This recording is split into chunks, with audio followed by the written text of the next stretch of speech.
Саламатсыздарбы, урматтуу эжекелер.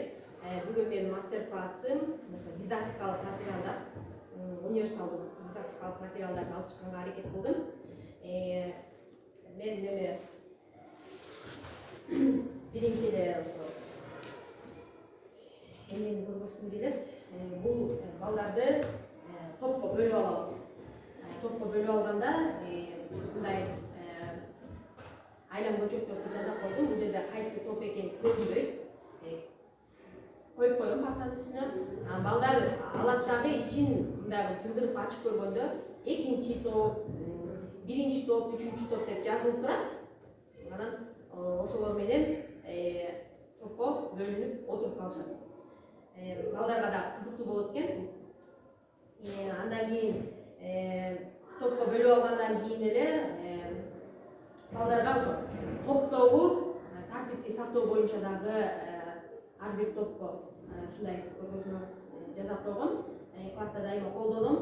Кайсы топ тартипти бузуп жатса, улам бирден жыла берет. Сабактын аягында 5 мүнөт каласыңар деп коем. Улам мынтип жылдырып турам да, ар бир топтун тартибине жараша. Эгерде тартиптери кайра жакшыраак болуп баратса, кайра артка бир кадамдан жылдырып турам. Бул да жакшы экен, топто тартипти сактоого жардам болот экен. Андан кийинки эле көргөзө турган немем бул болсо, муну да көргөзүп кетейин. Муну деле атайын биринчи топ, экинчи топ, үчүнчү топ деп жазып ламинаттап койдум. Биз дайым эле жаза бербей бир жазап койсок, алдына сүрөтүн чаптап койсок болот экен. Мисалы, кандай топтун аты болсо, мисалы, чаптап кое берет экенбиз да. Же болбосо атын жазып коет экенбиз, жазып чаптап коет экенбиз. Бир жолу жазып койсок, бизге дайыма жардамда болот экен да. Андан кийин балдарга тапшырма бергенде ушундай чыгарып койдум, ар бир балага жетиштүү. Бул жагы жазуу боюнча, бул жагы болсо математика сабагы боюнча балдарга таратып берип коем. Бат-баттан ушунун бетине эле жаза калышат дагы, кайра өчүп калат. Тапшырмаларын аткара беришет. Камчаны аткарганда өтө ыңгайлуу экен. Кээде топ менен чогуу жупта иштейбиз дегенде, топ менен чогуу иштейбиз дегенде ыңгайлуу экен өтө. Ошонусу менен жакты. Андан кийин топко дагы жөн эле тапшырма берип койбостон, ушундай жумурткалар менен дагы берсек болот экен да. Балдар ичин ачып алып, кызык болот экен балдардын ичин ачып алып, жарык караган, ичинде тапшырмаларын окуган, мен окуйм деп кызыгышат экен, ичинде эмне бар экен депчи. Ушундайлар менен дагы берсек болот экен. Андан кийин баягы топто ким жооп берет же ким деп чакырткыбыз келсе, ушу менен дагы мынтип айлантырып койсок, кайсы окуучу чыгарып көрүнүп турат экен дагы, ошол окуучу жооп бере берет экен. Бул да жакшы экен.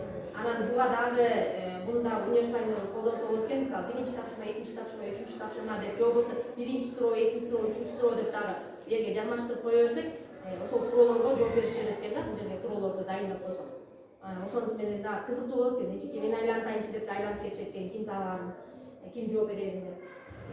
Андан кийинки эле бул коёндорго дагы бул дагы математикага колдонсок болот экен, кыргыз тилине колдонсок болот экен, баардык сабактарга болот экен. Мисалы, эмне кылды деген, мисалы, эчтерге эмне кылды, эмне кылып жатат, эмне кылат деп үч топко бөлүп коюп, ушуга жараша сайыстерге жоопторун жазгыла деп туруп салдырып койсок болот экен да. Ар биринин ичине тапшырманы аткаргандан кийин топторду сала беришет экен. Андан кийин текшере коюп, туура эмесин аныктап койсок дагы болот экен.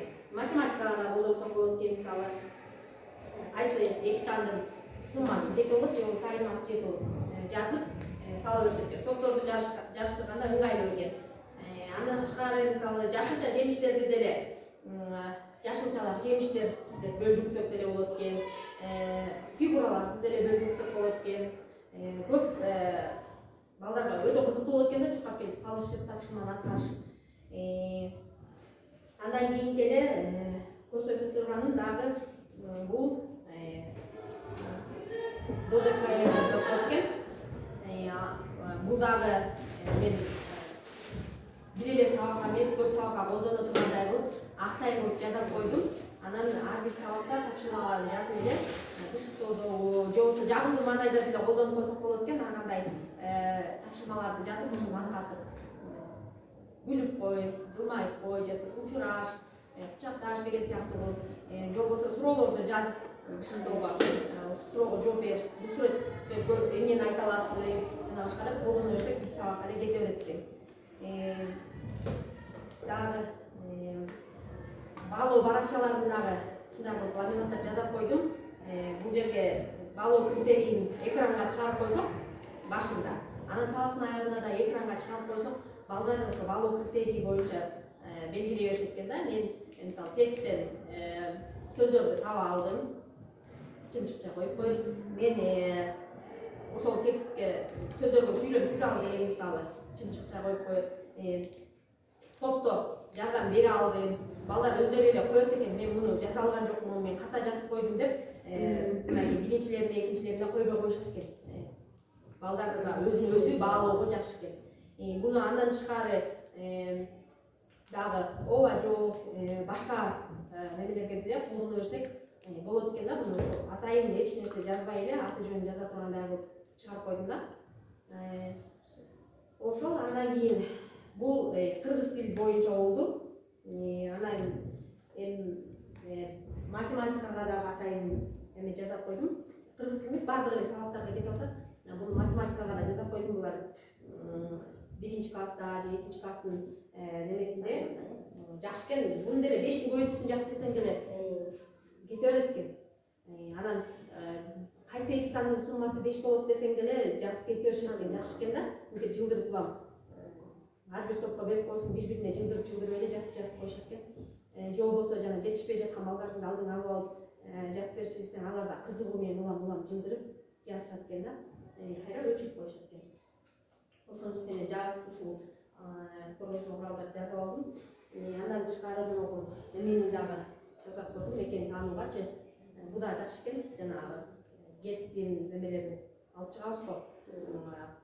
Кайсы эмнени түшүндүрөт, маанилеринчи, ар бир элементинин маанилерин. Мисалы будай эмнени түшүндүрөт дегенде айтып келип, анан кийин балдар чакташып берет экен да.